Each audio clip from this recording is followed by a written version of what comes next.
Hello दोस्तों, स्वागत है आपका हमारे YouTube channel tech fact academy में। मैं हूं शशिकांत राय और यहां पर आपके लिए लाए हैं प्रैक्टिस सेट जो है series number 4 Bihar state 2024 art of teaching या शिक्षण कला के बारे में जो है 30 क्वेश्चन लेकर के फिर से एक बार आपके सामने उपस्थित हैं।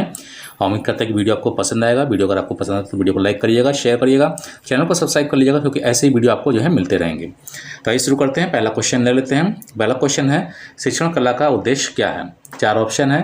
केवल ज्ञान प्रदान करना, छात्रों में नैतिक मूल्य विकसित करना, छात्रों के संज्ञानात्मक, भावनात्मक और मनोवैज्ञानिक विकास करना, या फिर केवल परीक्षा में अच्छे अंक दिलाना।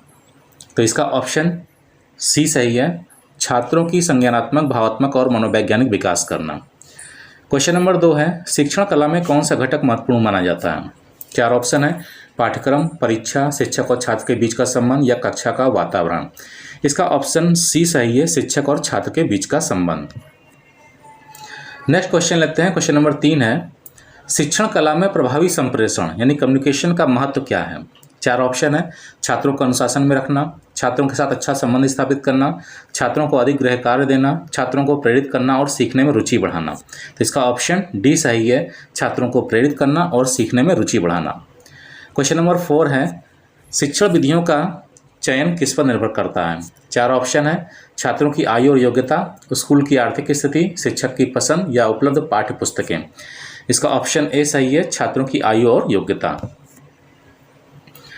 क्वेश्चन नंबर 5 है, शिक्षण में प्रश्न पूछने की तकनीक का उपयोग क्यों किया जाता है? 4 ऑप्शन है। छात्रों को व्यस्त रखने के लिए, छात्रों की समझ और सोचने की क्षमता को मापने के लिए, परीक्षा में अधिक अंक प्राप्त करने के लिए, या छात्रों को डराने के लिए। इसका ऑप्शन बी सही है, छात्रों की समझ और सोचने की क्षमता को मापने के लिए। क्वेश्चन नंबर 6 है, शिक्षण कला क्या है? 4 ऑप्शन है। पढ़ाने की विधि, पढ़ने की विधि, परीक्षा की विधि या खेल की विधि। तो ये है पढ़ाने की विधि। ऑप्शन ए इसका सही है। क्वेश्चन नंबर 7 है, शिक्षण कला का मुख्य उद्देश्य क्या है? 4 ऑप्शन है। विद्यार्थियों को अनुशासित बनाना, विद्यार्थियों को आत्मनिर्भर बनाना, विद्यार्थियों को नौकरी दिलाना, विद्यार्थियों के ज्ञान और कौशल को बढ़ाना। इसका ऑप्शन डी सही है, विद्यार्थियों के ज्ञान और कौशल को बढ़ाना। क्वेश्चन नंबर 8 है, प्रभावी शिक्षण के लिए कौन सी तकनीक महत्वपूर्ण है? 4 ऑप्शन है। केवल व्याख्यान देना, छात्र केंद्रित शिक्षण, केवल नोट्स देना या केवल परीक्षा लेना। इसका ऑप्शन बी सही है, छात्र केंद्रित शिक्षण। नेक्स्ट क्वेश्चन है क्वेश्चन नंबर 9, शिक्षण कला में सक्रिय शिक्षण का क्या अर्थ है? 4 ऑप्शन है। शिक्षक द्वारा अधिक बात करना, विद्यार्थियों की सक्रिय भागीदारी, केवल पुस्तकों से पढ़ाना या केवल परीक्षा लेना। इसका ऑप्शन बी सही है, विद्यार्थियों की सक्रिय भागीदारी। क्वेश्चन नंबर 10 है, शिक्षण कला में मूल्यांकन का महत्व क्या है? 4 ऑप्शन है। शिक्षण कला में मूल्यांकन का महत्व क्या है? 4 ऑप्शन है। विद्यार्थियों की उपस्थिति को दर्ज करना, विद्यार्थियों के ज्ञान और कौशल का आकलन करना, विद्यार्थियों को डांटना, या फिर विद्यार्थियों को केवल अच्छे अंक देना। इसका ऑप्शन बी सही है, विद्यार्थियों के ज्ञान और कौशल का आकलन करना। क्वेश्चन नंबर 11 है, शिक्षा के उद्देश्य में क्या शामिल नहीं है? 4 ऑप्शन है। ज्ञान का संवर्धन, व्यक्तित्व का विकास, नैतिक मूल्यों का विकास या व्यापारिक कुशलता का विकास। इसका ऑप्शन डी सही है, व्यापारिक कुशलता का विकास शिक्षा के उद्देश्य में शामिल नहीं है। क्वेश्चन नंबर 12 है, शैक्षिक मनोविज्ञान का उद्देश्य क्या है? 4 ऑप्शन है। शिक्षण पद्धतियों का अध्ययन, शिक्षा की ऐतिहासिक पृष्ठभूमि का अध्ययन, शिक्षा नीति का अध्ययन या विद्यार्थियों के व्यवहार का अध्ययन। इसका ऑप्शन डी सही है, विद्यार्थियों के व्यवहार का अध्ययन। नेक्स्ट क्वेश्चन है क्वेश्चन नंबर 13, शिक्षण की कला का मुख्य उद्देश्य क्या है? 4 ऑप्शन है। ज्ञान का प्रसार, सामाजिक विकास, व्यक्तिगत विकास या नैतिकता का प्रसार। तो इसका ऑप्शन सी सही है, व्यक्तिगत विकास। क्वेश्चन नंबर 14 है, कौन सा शिक्षण का सिद्धांत शिक्षकों को शिक्षण योजना बनाने में मदद करता है? 4 ऑप्शन है। अधिगम सिद्धांत, सामाजिक विकास का सिद्धांत, नैतिक विकास का सिद्धांत, शैक्षिक नीति का सिद्धांत। इसका ऑप्शन ए सही है, अधिगम का सिद्धांत। क्वेश्चन नंबर 15 है, निम्नलिखित में से कौन सा शिक्षण का तरीका अनुभवात्मक अधिगम पर आधारित है? 4 ऑप्शन है। व्याख्यान विधि, प्रयोगात्मक विधि, संवादात्मक विधि या स्मरण विधि। इसका ऑप्शन बी सही है, प्रयोगात्मक विधि। क्वेश्चन नंबर 16 है, शिक्षण विधियों में से कौन सी विधि शिक्षार्थियों की सक्रिय भागीदारी पर जोर देती है? चार ऑप्शन है, व्याख्यान विधि, परियोजना विधि, अनुवाद विधि या फिर व्याकरण विधि। इसका ऑप्शन बी सही है, परियोजना विधि।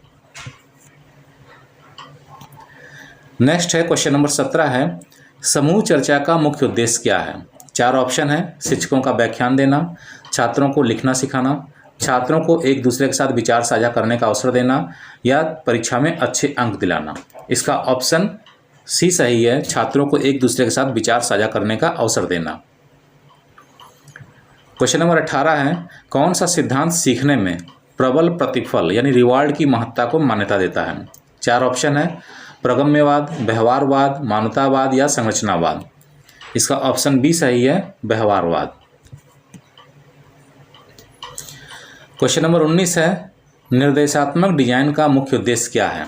चार ऑप्शन है, शिक्षकों को उनके शोध में मदद करना, शिक्षण सामग्री को व्यवस्थित और प्रभावी बनाना, छात्रों की परीक्षा के लिए तैयारी करना या कक्षा के अनुशासन को बनाए रखना। तो इसका ऑप्शन बी सही है, शिक्षण सामग्री को व्यवस्थित और प्रभावी बनाना। क्वेश्चन नंबर 20 है, शिक्षण में अभिप्रेरणा का क्या महत्व है। चार ऑप्शन है, यह शिक्षण की गति को बढ़ाता है, यह शिक्षकों को उनकी नौकरी से संतुष्टि दिलाता है, यह छात्रों की सीखने की इच्छा को बढ़ाता है, यह शिक्षण के नियमों को परिभाषित करता है। 20वें का ऑप्शन सी सही है, यह छात्रों की सीखने की इच्छा को बढ़ाता है।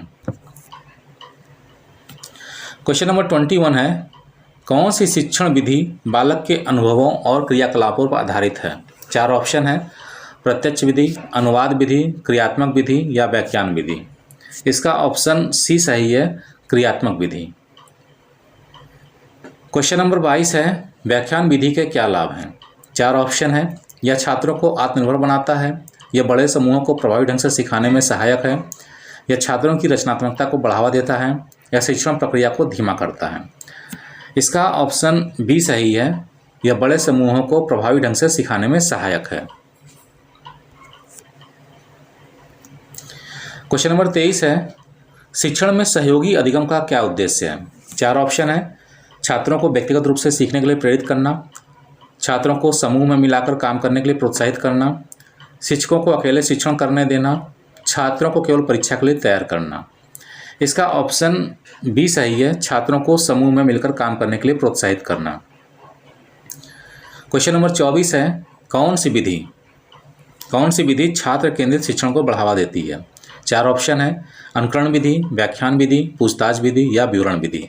इसका ऑप्शन सी सही है, पूछताछ विधि। क्वेश्चन नंबर 25 है, कौन सा तत्व शिक्षण प्रक्रिया का आवश्यक हिस्सा नहीं है। चार ऑप्शन है, उद्देश्य, सामग्री, मूल्यांकन या प्रतियोगिता। इसका ऑप्शन डी सही है, प्रतियोगिता। क्वेश्चन नंबर 26 है, निम्नलिखित में से कौन सा शिक्षण की कला से संबंधित है। चार ऑप्शन है, केवल जानकारी प्रदान करना, विद्यार्थियों के साथ सहभागिता करना और उन्हें प्रेरित करना, कठिन विषयों से बचना या फिर केवल परीक्षा परिणामों पर ध्यान केंद्रित करना। इसका ऑप्शन बी सही है, विद्यार्थियों के साथ सहभागिता करना और उन्हें प्रेरित करना। क्वेश्चन नंबर 27 है, शिक्षण कला का मुख्य उद्देश्य क्या होता है। चार ऑप्शन है, विद्यार्थियों को परीक्षा में अच्छा अंक दिलाना, विद्यार्थियों में सीखने की रुचि जागृत करना, विद्यालय का नाम ऊंचा करना, अभिभावकों को संतुष्ट करना। इसका ऑप्शन बी सही है, विद्यार्थियों में सीखने की रुचि जागृत करना। क्वेश्चन नंबर 28 है, एक अच्छा शिक्षक अपने विद्यार्थियों के साथ कैसा व्यवहार करता है। चार ऑप्शन है, सख्त और अनुशासन प्रिय, मित्रवत और समझदार, उपेक्षात्मक या केवल अध्ययन पर जोर देने वाला। इसका ऑप्शन बी सही है, मित्रवत और समझदार। सेकेंड लास्ट क्वेश्चन है, क्वेश्चन नंबर 29 है, शिक्षण प्रक्रिया में पुनर्बलन यानी फीडबैक का क्या महत्व है। चार ऑप्शन है, विद्यार्थियों को डराना, विद्यार्थियों को मार्गदर्शन प्रदान करना, शिक्षकों का समय बचाना, स्कूल प्रशासन को संतुष्ट करना। इसका ऑप्शन बी सही है, विद्यार्थियों को मार्गदर्शन प्रदान करना। क्वेश्चन नंबर 30 है, निम्नलिखित में से कौन सा शिक्षण का एक प्रभावी तरीका है।